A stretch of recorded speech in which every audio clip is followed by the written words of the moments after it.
Island of the Blue Dolphins by Scott Odell, as read by comedian Alex Elkin.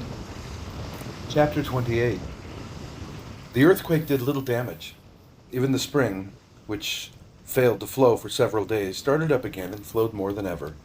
But the great waves had cost me all the food and weapons which were stored in the cave, as well as the canoe I had been working on and those hidden under the south cliffs.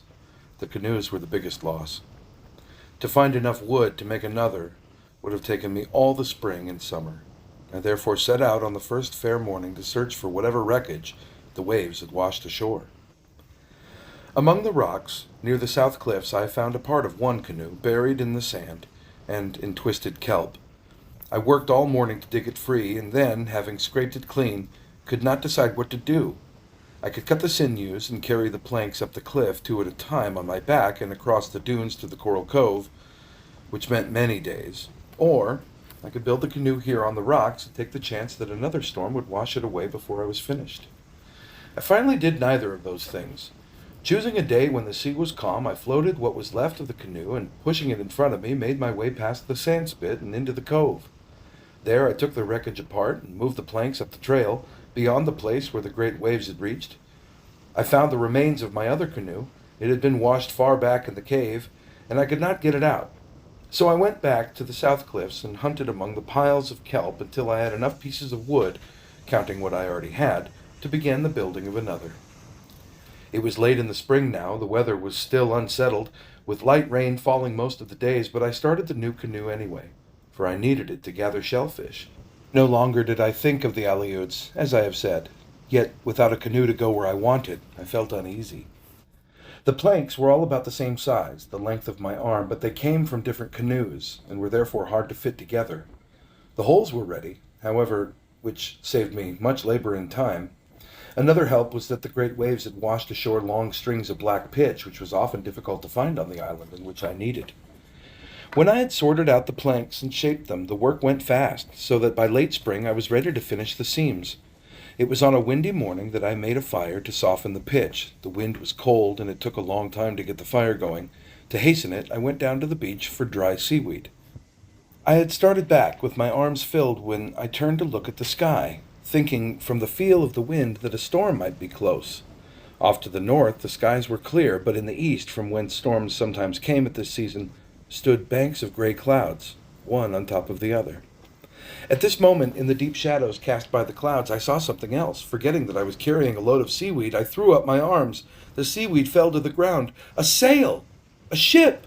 Was there, on the sea, halfway between the horizon and the shore. By the time I had reached the headland, it was much closer, moving quickly on the strong wind.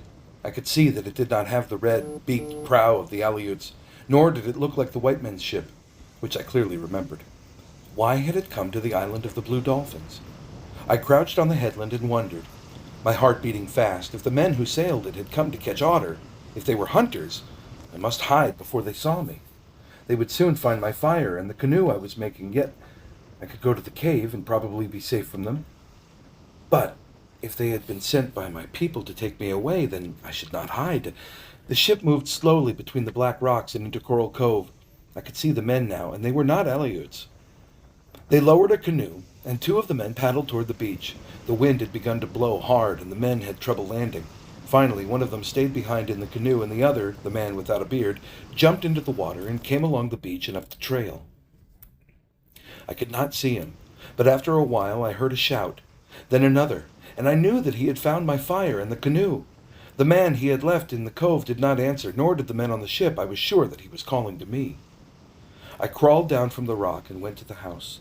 Since my shoulders were bare, I put on my otter cape. I took my cormorant skirt and the abalone box in which I kept my necklace and earrings. With Rantu Aru, I then went along the trail that had led to Coral Cove. I came to the mound where my ancestors had sometimes camped in the summer. I thought of them, and of the happy times spent in my house on the headland, of my canoe lying unfinished beside the trail. I thought of many things, but stronger was the wish to be where people lived, to hear their voices and their laughter. I left the mound, and the green grass growing on it, among the white shells. I could no longer hear the man calling, so I began to run. When I came to the place where the two trails met, where I had built my fire, I found the footsteps the man had left.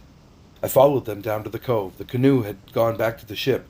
The wind was screaming now, and mist blew in across the harbor, and waves began to pile up on the shore. I raised my hand and shouted.